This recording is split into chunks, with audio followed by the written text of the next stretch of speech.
Hello, welcome to my YouTube channel, Flourishing Amidst Limitations.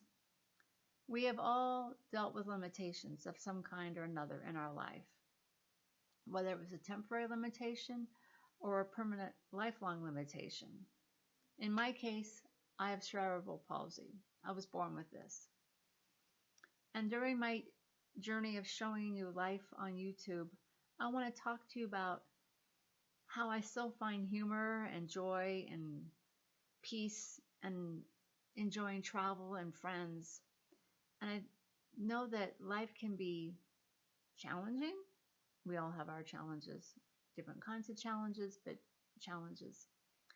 But in the process of facing the challenges, walking through challenges, there's always the good stuff. So let me start with some basic information first. I may have already told you I'm Andrea. I moved to Colorado 20 years ago. I moved here to be with my mom and dad. I wanted to be with my mom and dad during their last years on earth. Both of my parents have since passed away. And to give you a little bit about my career background, I have been a case manager for people with disabilities. I've also was a case manager for homeless veterans. I loved my job. It was fabulous. Now we'll talk about my disability, which is cerebral palsy. I was born with CP, but my parents did not know that. They knew that something was wrong when I started to walk at 16 months or so. They knew something was wrong because I wasn't walking well. I had a very unusual gait. My hips were not in their sockets, so there was a surgery to remedy that, thank goodness. And around that time, I was diagnosed with having cerebral palsy. I also have a few invisible disabilities. I have a very hard time reading and comprehending. Reading and comprehending are two different things. When I was in third grade, I went across the hall to the special reading room, and I really liked special reading because I got to learn how to read at my pace, at my level of understanding, and it just helped going to school be a little more easy for me. And I've since learned that I do not read like other people read. I have to read each word in its own little unit, own little box. I have to think about it. It's not like it flows yet to me to this day. Sometimes I have to read the same line, each line, 3 or 4 times before it makes sense to my comprehension. And I have just had to learn to accommodate myself that this is just a fact that I have to do to manage my life. I also face attitudinal barriers, even in the 21st century. There are people who discriminate. Now, there are those who are ignorant and say things with the wrong language, or they don't understand what I can or can't do, and they're just living out of ignorance. And I want to give those people a lot of grace. But there are also those who purposefully leave me out, purposefully say things that are rude, purposefully think I'm stupid because I walk with more difficulty than the average person. That is true. And it's still a fight to this day, even with me being 60 years old in the 21st century, to have to stand up for myself and have to prove to the world that I'm smart. And there are still those people out there who think they know better than me, think they can think better than me. They're trying to push me aside, and I have to fight to prove that I'm worth the same space on the planet as they are. I am an open book. I am no longer ashamed of my disability. I used to be. In my 30s, I finally reached a place of acceptance that I cannot keep up with other people as fast as they walk. And I'm trying, when I'm with people, I have to focus on my balance and talking to people. And therefore, I cannot give my attention to the conversation. I'm trying to keep my balance when I'm walking. And I've learned to just tell people Best time to talk to me is when I'm sitting down.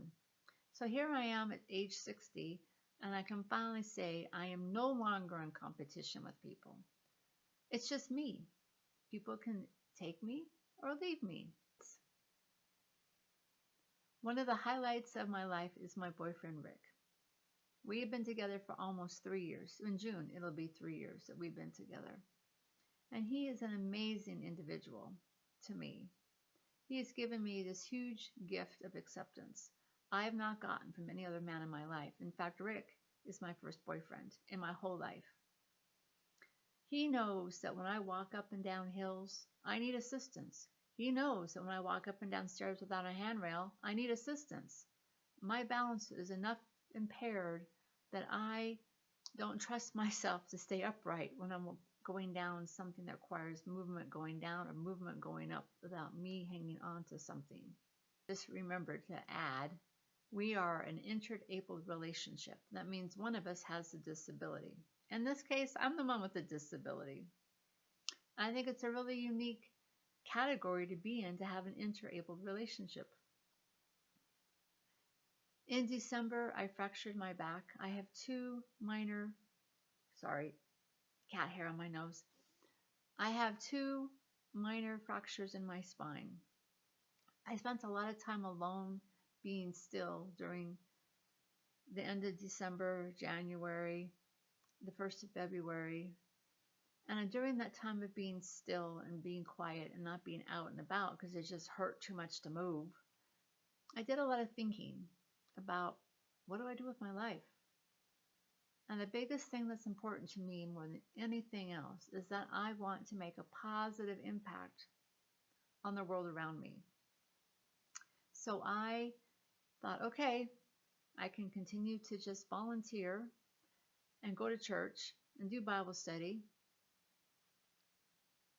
but I wanted to do more than that. So I thought, okay, it's time to be bold and be strong and go forward. And the most interesting part of this determination to start a YouTube channel came from a pair of socks. Like, wow, okay, I got my socks. They're right here. They're just ordinary socks, no short ankle, I guess short socks, I'm not sure. And I was in Bible study, and the lady brought a bunch of pairs of socks to give away. And I thought, beautiful. I picked up a couple of pairs and I went home. Well, I opened them up, and there are words on the bottom of the socks. This one says, stop dreaming. Okay, I'm going to stop dreaming. The next sock says, start doing. I'm like, huh, God used socks to get my attention. So here I am. And now I want to share some good things. I love to travel. I have been to Hawaii 3 times. Twice I've been to Hawaii by myself. I loved it. I got off the plane. The travel company met me. They drove me to my hotel. I went to the briefing breakfast the next morning and got to take a bunch of tours during my week there. I loved it because I was experiencing new culture. I was never alone. It was great. And I also felt safe. I've also been to Washington, D.C., and I never felt afraid or like I don't belong there. I traveled everywhere by taxi, and it was great. I love the Smithsonian Museum too. I highly recommend that to everybody. Another thing that I'm working on is my card making business. I love making cards. I have a business and I sell these cards to various card shops. This is my Easter card coming up.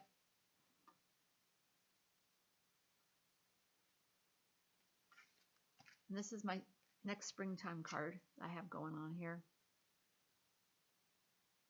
I made 300 cards last Christmas, and I sold them to friends, to card shops. It was just something I can do while I'm recovering from my fractures. I can't go out and about and do much exercise, so I need to keep myself going forward.